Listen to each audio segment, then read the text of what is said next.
Vítajte vo svete Apache MMA.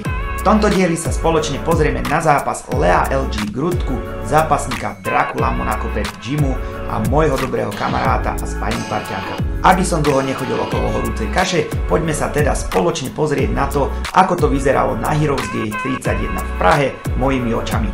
Leo LG Grutka versus český supertalent Lukáš Hudler.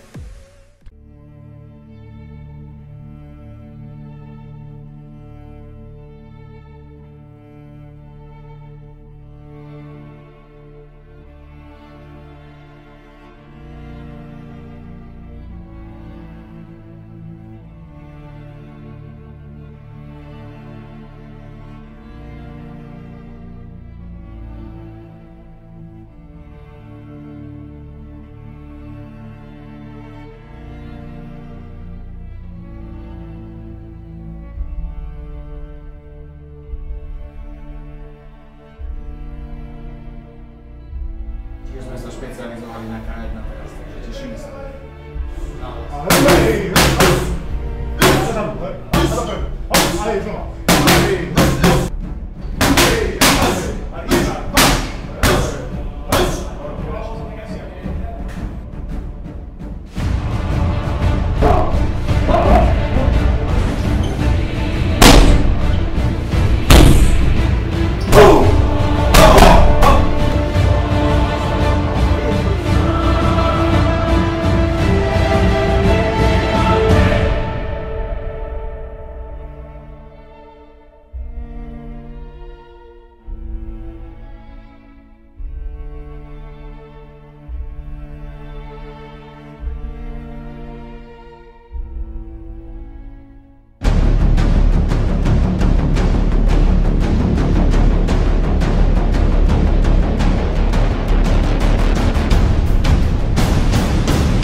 Leo bohužiaľ tento zápas prehral, ale musím povedať, že podal naozaj výborný výkon proti tomuto skúsenému českému supertalentovi. Leo tam mal krásne momenty, vychytal správne momenty tvrdými kombináciami a ja som celý čas bol v napätí a dúfal, že sa podarí Leovi supera zlomiť. Bohužiaľ sa tak nestalo a výhru si teda pripisuje český bojovník. No musím povedať, že Leo má môj obrovský rešpekt a klobúk dole pred ním, pretože je to naozaj srdcom bojovník, pustí sa do akejkoľvek výzvy bez akýchkoľvek špekulácií a kalkulácií, hoď aj v deň zápasu po dobrom obede v KFC. Leovi budem naďalej držať silno palce a budem ho chodiť podporovať na každý jeden jeho zápas, pretože robí naozaj krásne atraktívne zápasy, takže hoď mu tam follow a sleduj jeho cestu, pretože si myslím, že ho čaká sľubná budúcnosť. Toto bol Heroes Gate 31, zápas Leo LG Grutka versus Lukáš The Irish Hudler mojimi očami. Ja verím, že sa ti toto páčilo, ak áno, hoď tam nejaký lajčík, klikni na odber a vidíme sa čoskoro už.